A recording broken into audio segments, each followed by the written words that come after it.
And with that, I'd like to introduce Jim McGowan.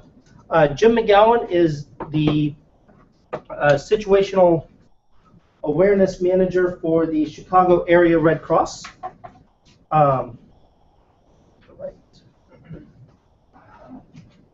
He works with the Chicago Area Red Cross to, oops, it's not you, that's you. So whenever a disaster happens in this area, he is the person responsible for determining, like, okay, where are all the resources, where are all the shelters, where are all the volunteers, and helps manage that process. So we're very excited to hear from Jim. Do you want to mic? Or do you... Sure. So,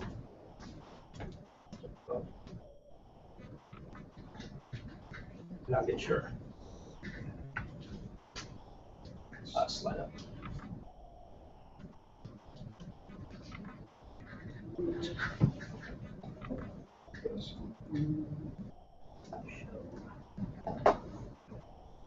Is that working okay? Yep. Great. Jim, just real quick. Yes. So, anybody on the hack pad? If you guys want to, if anybody wants to be on the hack pad, you know, everybody just edits at the same time, whatever, but add notes or just cool problem statement opportunity you hear about, maybe something that triggers an idea like, hey, that's an app, or, you know, there's a problem we could work on. I'm also going to try to maybe take some notes on the board just as we're talking. So anybody here, while we're listening to Jim talk, throws out an idea or something, we can capture it on the board. That way we can, when we regroup later and we talk about, you know, problems people might want to work on, we already got a list, you know, started. So, so we can just sort of do that collaboratively, so just let me know. All right. Good, thanks. Was anybody at this event last year? I didn't think so, because I had the opportunity to speak last year, and I kind of looked around the room and I said, I don't really recognize anybody from last year's event. One of the things that's kind of exciting to me is that the stuff that I'm going to show you, the stuff that we've developed, actually didn't exist when we did this last year. I came to this event feeling much like Andrew feels probably today, not really kind of understanding kind of open data and, you know, open source software and kind of civic technology. And so while we have a long way to go as an organization, I think we've made some strides. And we have stuff that we're actually kind of proud to show off, stuff that we're actually utilizing on a day-to-day basis. But first I want to just talk briefly about our organization, what we do, and then I'll go and show you a couple of the applications that we've built, some directions that we're going in. We'll talk about a couple other projects that we're conceptualizing, and then I'll be happy to just kind of answer questions if you guys have thoughts, things you'd like to know more about where we're going with some of the technologies. I'll be happy to answer those questions. So first of all, just big picture about the Red Cross. The Red Cross is in 188 countries around the world. So whether the Red Cross or the Red Crescent, 97 million volunteers. So it's a huge, we're a huge organization. And yet we all have the same mission, which is basically to alleviate human suffering. You know, that's what we do on a day in, day out basis, mostly. So my position here in Chicago with the American Red Cross, we love acronyms, and unfortunately my title is just an awful acronym.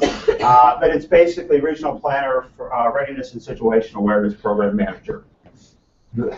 So, and really I do three things.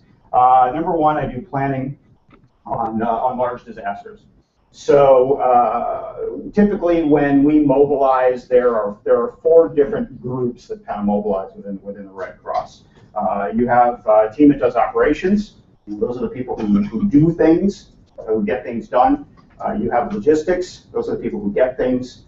You have finance. Those are the people who pay for things. And then you have planning. And we're the people who are supposed to know things. And so those groups kind of all work together to form the team that responds to large incidents. I also run the disaster dispatch program for our organization. We have 48 volunteers and paid staff who do dispatch 24/7 for incidents in Chicago, and I'll talk about that a little bit more later. And then I do situational awareness, which is basically pulling together all of the information about everything that we do and everything that we have so that people can actually see where it is, use it as actionable information, use it to tell stories, which is really an important part of what any nonprofit tries to do, is to have information so that they can tell stories about the work that they do. But really, that's, I talk about that, but that's not really what my job is. My job is, number one, is to serve our clients, first and foremost. So that's what I always have to remember is my primary focus. And secondly, is to make sure that every volunteer that I work with has a meaningful experience with our organization. In our mission statement, our mission statement says that we're supposed to empower volunteers and basically maximize the donor dollar to alleviate them the suffering around the world, or around the country and around the world. And that's what we're supposed to do more than anything. So the Red Cross here in Chicago got started just almost 100 years ago. I don't know if any of you know this picture or know of this incident. This is the Eastland disaster that occurred in the Chicago River. And more than 800 people died when this boat capsized. The Red Cross in Chicago had been formed about a month earlier, so really this was our first disaster response. And the organization acquitted itself well, and we kind of always remember this as this is where we started. And so as we celebrate our 100-year anniversary, we're looking back and kind of thinking of all the good work that we've done, and then it started with this event. I think a lot of you and most people kind of think that they know a little bit about what we do, but not everybody seems to really know all that we do. And this is despite having if you read some stories that say the Red Cross is probably the second most well-known brand in the world behind Coca-Cola, and yet I think in some ways we do so much that people really don't know everything that we do. So we collect blood, 180,000 pints here in Chicago annually. We reunite families. So we have programs. Anybody have any relative, family member who is in the military overseas currently? Anybody? So if you did and you needed to get emergency communications to that individual, you actually contact the Red Cross, and we make that connection. We have people on bases, on ships all over the world who are working to kind of reunite families when there's an emergency. We also have programs to reunite families after conflict. So if you were separated by an armed conflict in another country, you're looking for a family member, we have people around the world who are trying to make those connections as well. We teach classes, a lot of classes. Anybody ever taken a Red Cross class, a swimming class, a babysitting class? Right? So lots of classes in health and safety preparedness. And we help people prepare. We help people prepare for disasters, for anything that can displace them from their homes, anything that can affect just their day-to-day livelihood. And we respond to disasters. What people don't know is that we actually go to 1,200 incidents a year in Chicago, every day, every night. So that's about 3 to 4 responses a day in which we are sending people out to make sure that somebody has the basics of what that they need to get through the next 48 to 72 hours. That they've got a roof over their head, that they've got clothing, that they've got food, that the medications or medical supplies that they've lost are replaced.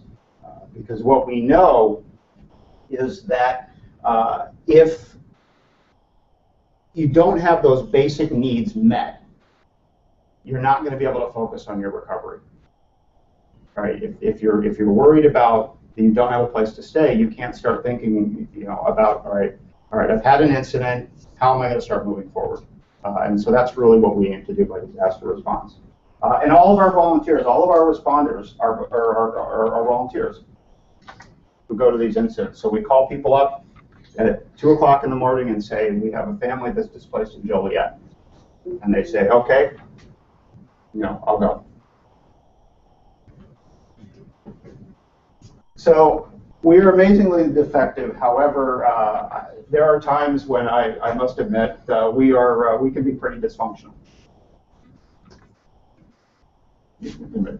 You You want to get that one? No, this is we still use a lot of paper. Now, when I was here last year, I held up a form folder that we used that had like carbons on the front so that you could write in triplicate. Right? People know what carbons are, right? Some people look at the form and say, oh. So, and that's up until a month ago, we still used that form and folder to record every case, every contact that we had with a family. We recorded on one of these paper forms, and then we had other forms inside the folder that we filled out, and that's how we were recording information. And then we would take it and we would give it to somebody else, and then they would enter it into kind of an 8-year-old computer, into a data base that we formed 8 years ago. And they would put it in that system, and that's how we were recording information about our clients. And this is every client. This is everyone who was affected by Hurricane Katrina. Down to each individual family affected by a house fire. And we use a lot of spreadsheets. So I go around to people in my office, and I say to them, show me your spreadsheet. And they kind of look at me curiously, and I say, you know what? What? I was like, you know what I'm talking about? That spreadsheet that organizes your work life, everything that you do, all the information that's important to you that you put in one little matrix so that you can keep it organized.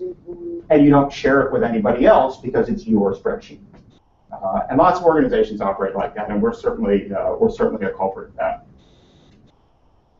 We also have a relationship with our national headquarters that some kind of it's a little antagonistic sometimes. Our national headquarters thinks that kind of they always know best, and we're kind of out in the field doing the work, and so there's a tension, and so they'll provide us with a new system, and they'll say, here, this is going to be great, you're going to love this, and we get it, and we kind of go, this is awful. How are we going to work with this? And so there's some antagonism between the regions, the chapters, and our headquarters. And we don't always operate as what I would call kind of one Red Cross. What a Red Cross region or chapter might do in Louisiana will be completely different than what we do in Chicago or San Diego. And so when you get deployed on large-scale disasters and you bring all these people together and everybody's used to doing things different ways, you spend a lot of time just trying to kind of figure out how we're all going to do it the same way, rather than starting to focus immediately on the clients when you get on the ground. But that's been changing over the last year. This may seem intuitive to most of you, but we've actually started collaborating with other Red Cross regions. This is an opportunity we had. This is actually the Emergency Operations Center in San Diego, and we spent a lot of time working with them to develop some applications and develop some partnerships in which we are sharing information, sharing processes, sharing best practices. And we're engaging. This is a term that I got from Chris that I love. This idea of civic technologists. All of you in this room, we're trying to figure out how we can work with the civic technology community. One of the problems that I think we faced previously is that when volunteers come into our organization, we tend to kind of put them into kind of categories. We say we have people who are interested in what we call mass care, who are doing sheltering and feeding and all that kind of stuff, and we say, okay, well, you're mass care. If you have any kind of technological background, we have a group called Disaster Services Technology, and everybody just gets thrown into there and lumped into there as if everybody is the same, has the same skill sets, same, right. And we tend to think of this community as being very monolithic. And really what DST does for the Red Cross is they're basically network farms. They go in and they set up networks when we have a disaster so that we have computers, we have technology to use, right? They're not database designers. They're not, they're not user interface folks. They're not, and so we've started to kind of change our mentality and think, okay, we have a number of talented people in the city, can we provide them meaningful opportunities that are tailored to the skills that they have? And we're finally starting to embrace open source software. Now in this room, that seems like kind of a no-brainer. But to an organization kind of as big and old as the Red Cross is, this is a completely new concept to a lot of people. And when people think of open source software, they think, well, that means our data is not secure. That's the mentality that people have and how they think about this. And so it's a challenge that we've had to face. We're considering developing a large disaster management system for the entire organization.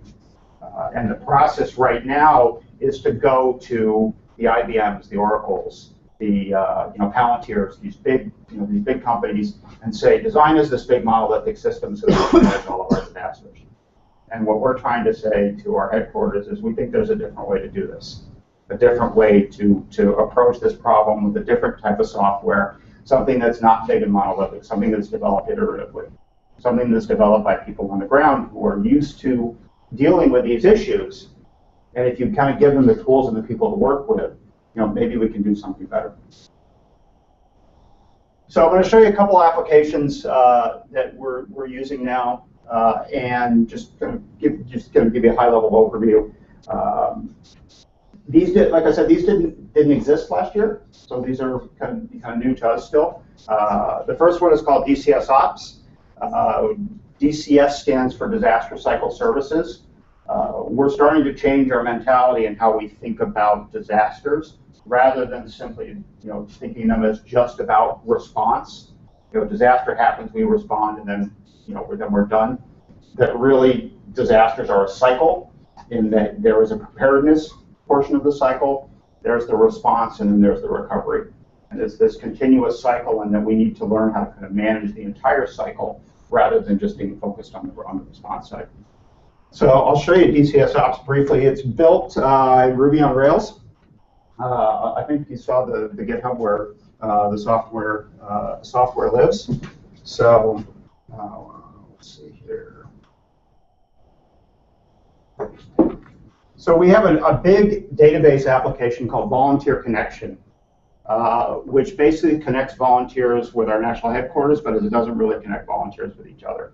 But it does have a lot of data in it, and it has a lot of good information. And so what we've done is we have tied this application to go and grab data from Volunteer Connection, and have set it up so that you actually use the same credentials. So what we're trying to do with DCS Ops is to build a location that pulls together a bunch of different types of apps that you can use, has a single sign-on, and allows people to get to the tools that they need to use quickly, and not do what a lot of organizations do, is they start putting their data in a whole bunch of different places. We're trying to make sure that data lives always in one place if we can. So I'll just sign on with the same credentials that I use for Volunteer Connection.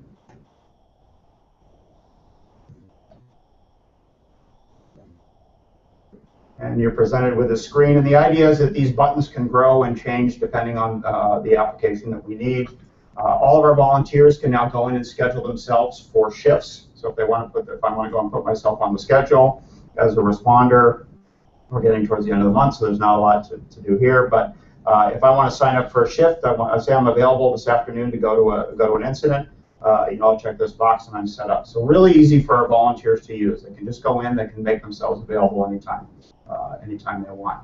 But really, kind of the heart of this system is this what I'll kind of this incident module. So we're fortunate right now. We don't have anything open. We don't have anything going on. We had 4 incident responses on Thursday, and you can see real quick just a brief map of where where the last 15 incidents have occurred. Most of our responses, as you can see, west side of Chicago, south side of Chicago, down into Gary, Hammond area. We've got a response down in Maryville not too long ago, and one way down here in Lowell. So, but what our dispatchers do is they go in and they'll submit an incident report, and I'll actually go ahead and open just an incident so that you can see what this looks like. So they're going in and basically just recording basic information. When we did this process up until December of this year, we were recording all of this data on individual Microsoft Word documents, which is just, and then we would use probably about another 6, 7, 8 applications after that to manage the entire disaster. So basic details about the incident. It uses the Google API to find locations. There's a nice timeline that kind of keeps track of the time that we're spending and when different things occur. This is how we find our responders. So there was the incident location. These are all of the responders who are available. The scheduling tool that I showed you earlier is what this is reading from. And it shows all of our responders by distance and travel time, so that we can find the people who are closest to the incident. On Tuesday, we're going to be rolling out a feature. We've integrated Twilio into the application, so that we now have the ability to text back and forth between dispatcher and responder. And so we'll be able to do mass text to everybody and let them know, hey, we have an incident. If you're in the area, text back if you're available to respond. So, starting to build in kind of limited, well, not limited, maybe that's a little unfair, reporting capability. So if I wanted to see all of the incidents that happened in Kankakee County, which is part of our region, say from January 1st to today,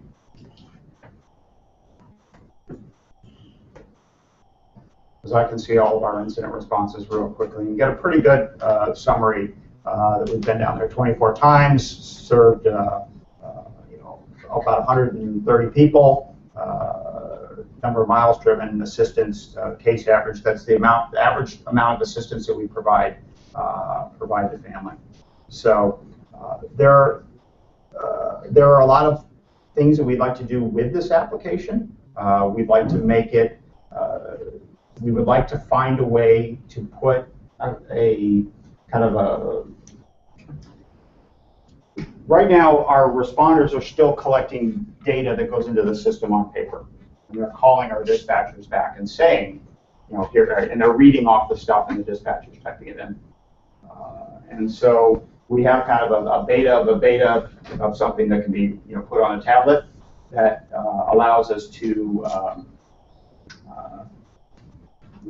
actually put information in on the responders end and have it feed into DCS Ops. But we're certainly not there yet. And lots of little features that we'd like to develop. Just better reporting capabilities, ability to share this information, with other people. So a lot of room to kind of grow with this application. The second thing I'd like to show you is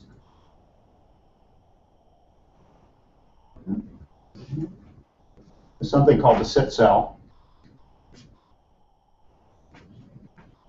And this is a technology that we developed in partnership with the San Diego region. And it's really pretty simple. So there are basically 4 types of information that we like to have kind of pulled together when we manage a disaster. We want to know where all of our assets are. We'd like to have some historical data. We'd like to know we'd like to be able to map kind of real-time disaster information, what's happening right now. Is there a perimeter area that we need to be concerned about? Are there staging areas, things that are being set up? And then getting kind of bigger national disaster maps, situational maps. And so this is a application that was built to kind of combine all those things. And it's really kind of quite simple on the back end. It's basically Google Fusion tables with a nice gadget on the front that allows us to layer all different types of maps, whether they be Google Maps, KMLs, KML feeds, and kind of brings them into one place. The map that you see here, this is actually the tornado that went across Washington, Illinois back in November. And so you see the tornado track that we got from the National Weather Service, the plot map that we got from Washington County, and then all of the homes with the various levels of damage. So from kind of gray to blue to green to yellow to red, all of those red dots represent a destroyed home. And so what we can do with this information is very quickly pull in some census information and get a real quick sense about how many people do we actually need to service and what are they going to need based on what has occurred. Have they lost their home? Does their home simply need to be, just need repairs, etc. So, but I'll show you in a little bit more detail kind of how we're using this tool, kind of what it looks like.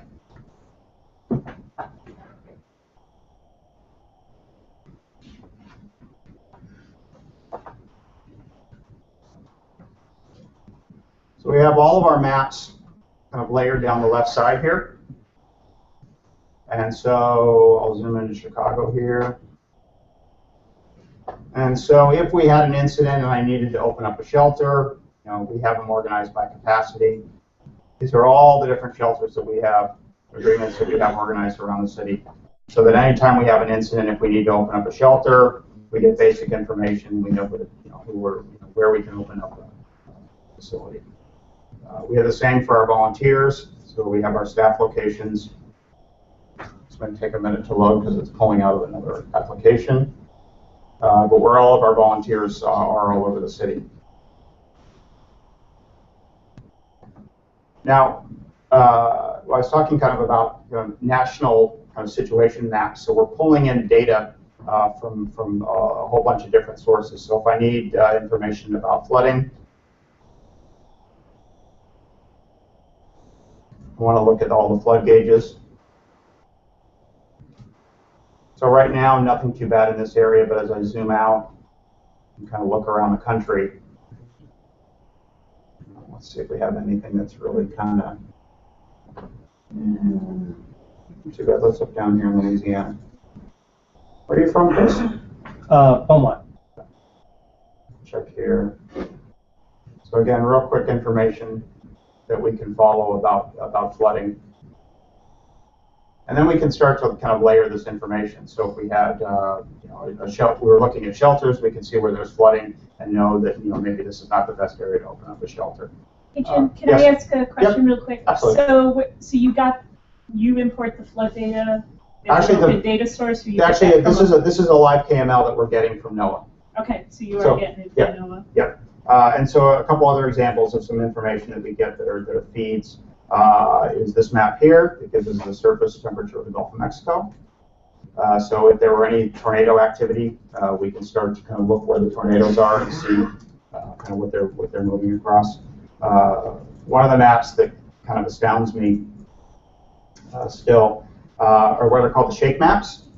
So these are all the earthquakes that have occurred in the last week.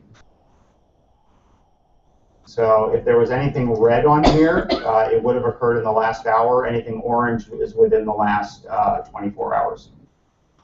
So lots of little earthquakes occurring all over the place. Are the sources of this data all open? Yep. Okay. So this is a feed that we got from the USGS. Are there other open data sources that you maybe could use that you're not using? I am sure there are. Okay. So if we find something, we try to find a way that to could be used. Right, and it's really simple. We can also use this as kind of a storytelling tool. So, for example, we wanted to go meet with the alderman in the 16th ward and talk about kind of what we're doing.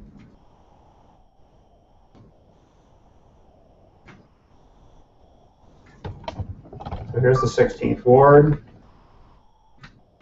And I'll show all of our disaster responses that have occurred.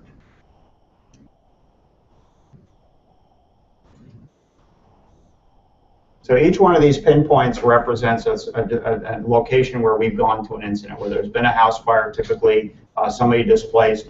All of these pinpoints with a dot represent where we provided financial assistance to actually help them get food, shelter, clothing, etc. But we really wanted to focus on what was going on in the 16th ward. So, because we are seeing a trend in that area where just over the course of the last the time we pulled this map together in January, that there have been seven incident responses just within that ward. So this is a pretty powerful tool for us to go in front of Ms. Thompson and say, look, we've been to your ward 55 times. We've helped nearly 300 people, almost $45,000 in assistance. And so this is a tool, because it's simple, it's based, it's Google Maps, it's something that people understand and can feel comfortable with. I can give this to my communications team. I can give this to other people, and they can go out and they can use this as a storytelling piece.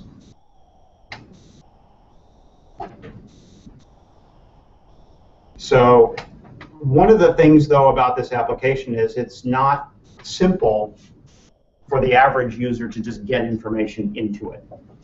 So, I mean, you have to know how to build a fusion table. You have to know how to link information together. And so where we're really hoping to go with this tool is we're trying to figure out, can we build what we would call CITCEL 2.0, and something that allows people to build or to map information quickly by themselves without having to kind of go into kind of the back end. This is really kind of a fusion table built on top of other fusion tables. And so, you know, to me that seems a little rickety in terms of a way of putting data together. So this is a tool that we would really like to see if we can kind of get kind of the next generation mapping tool. And you know, if there are possibilities for tying that together with the DCS Ops application that I showed you previously, you know, that's something that we'd like to do. One of the things that was discussed, that we discussed a little earlier today, is a program that we have called Patient Connection.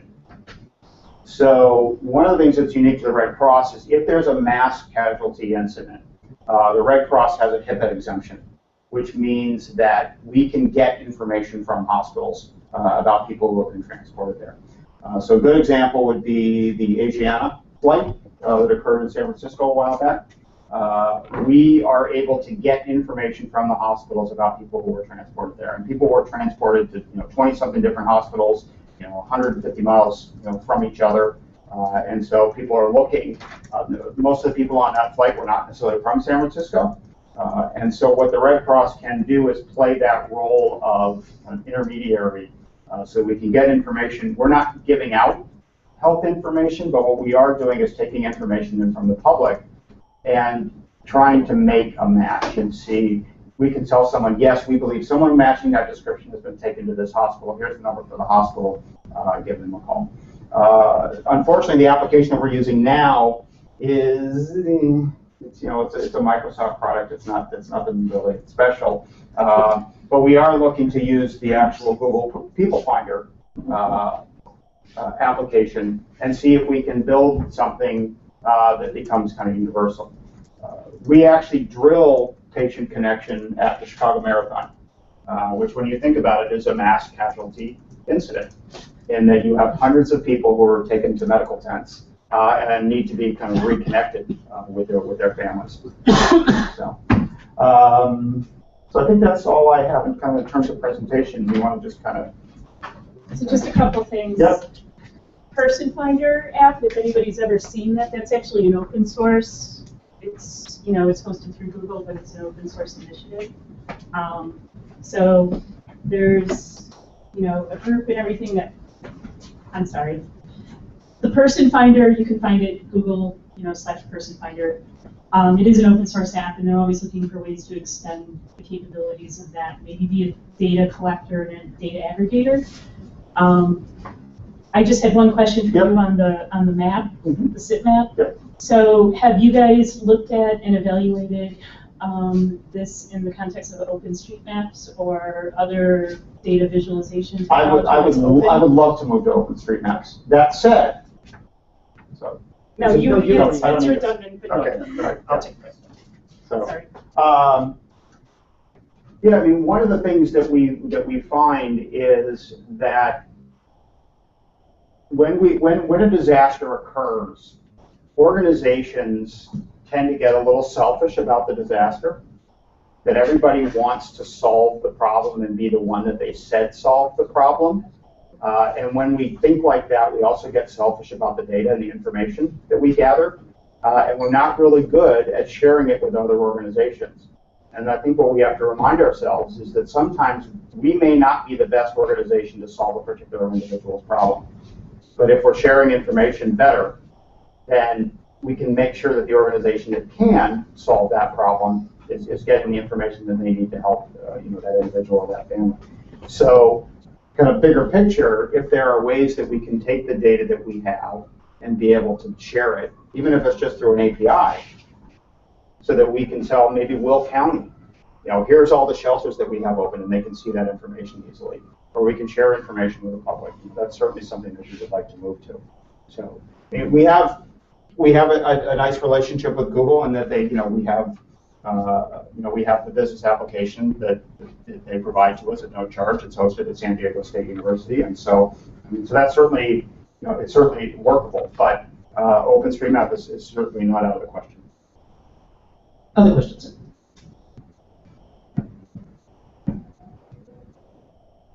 Good. I did have a question. You said you wanted to get away from paper forms, but is it feasible to have tablets for everybody to go out there? Well, I think the way I would approach the tablet issue, first of all, is it's a good question, because I don't want to be somebody who has to maintain a whole bunch of inventory of tablets and try to hand them out to volunteers every time they go to disasters. What I would like to do is go to one of our corporate partners, say Aon or Grainger, and say, will you provide us with $150 gift cards that we can give to our volunteers? And then as a thank you to our volunteers, say, put this towards the purchase of a tablet device of your choosing. And then allow them to purchase and own that tablet with the understanding that they will use that as a tool to assist with disaster response. So kind of a way of trying to kind of get tablets out into the field without having to try to kind of mobilize them. We also, one of the things that's a reality of our organization is when you think about, how many of you here, if I said, okay, I have a disaster, we've got to go to California, there are wildfires, how many of you can take off the next 2 weeks and come help me? Right? So who are the people that can actually do that? There are people who are retired. There are people who, in their 50s, 60s, 70s. Those are the people who can take the time, and they tend to be a lot of our workforce when we respond to large disasters. So the tools, the technology that we put in their hands have to be things that they can use. And so if it's complicated, we know it's not going to work. Yeah, go ahead.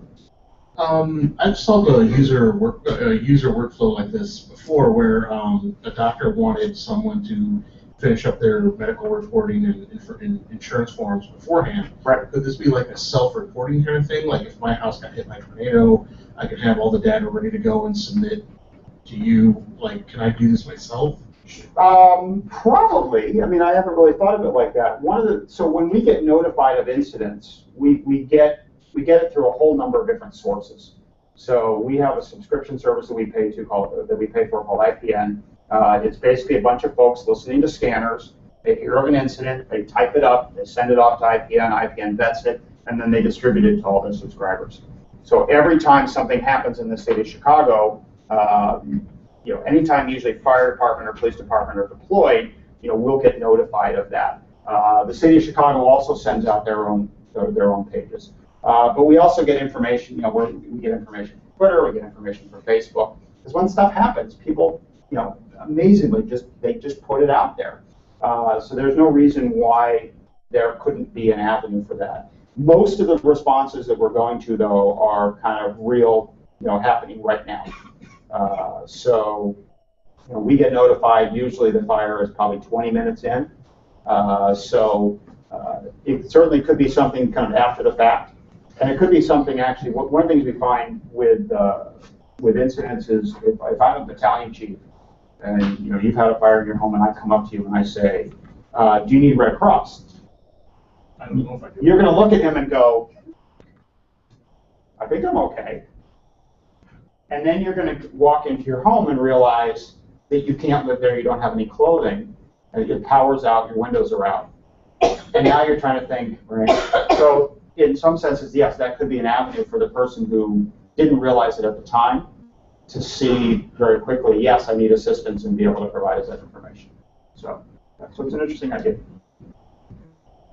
Can you just talk for a second about what you have your volunteers or in the social media monitoring space in general, or maybe some opportunities there?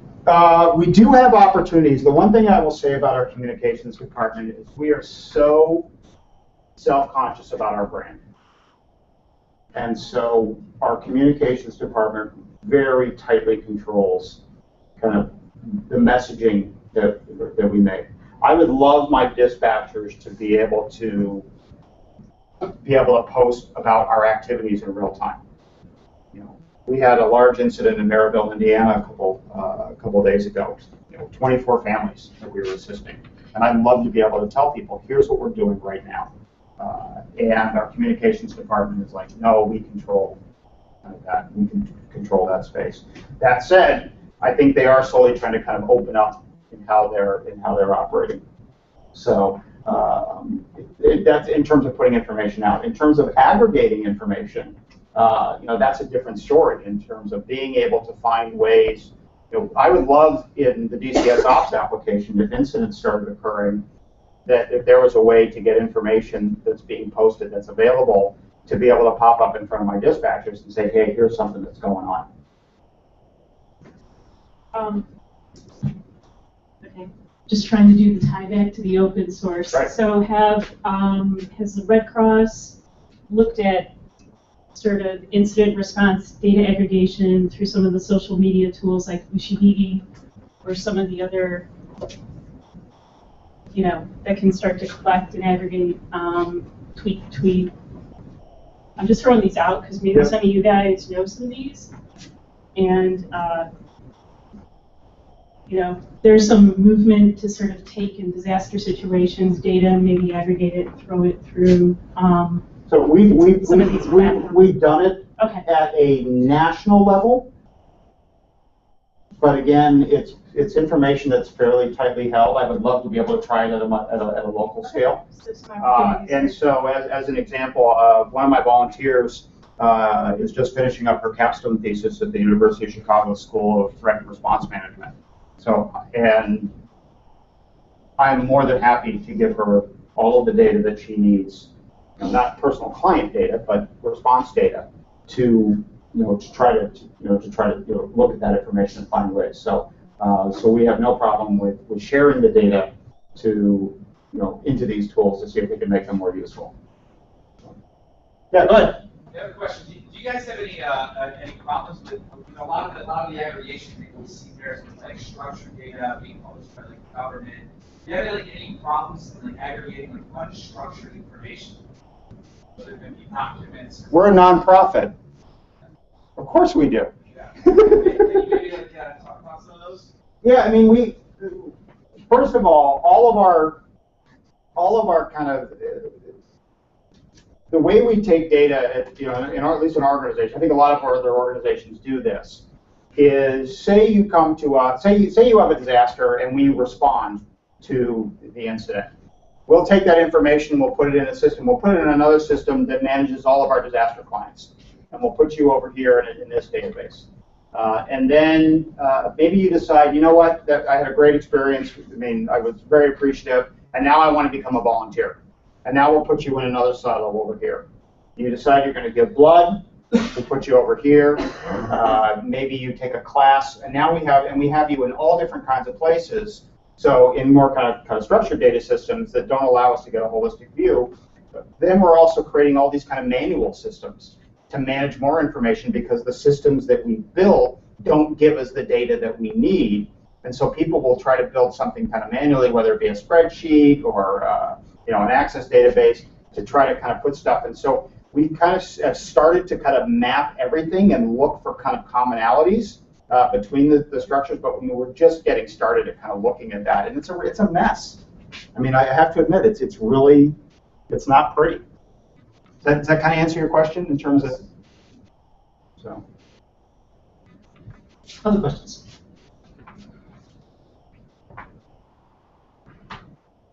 Okay, I wrote some stuff down. Like, there was a ton of stuff there that could be potential areas folks might want to look into. So if we want to add anything else. Oh, okay. More You questions? did mention about doing one of the projects at the national level, and you would like to do things at the local level. What type of integration problems do you have, having the apps interoperate between the local, national, and international organizations? What type of data you share, and what type of applications do you keep at the local levels? I'll kind of answer that in two ways. The biggest problem that we face is actually not so much, it's not a data problem, it's a political problem.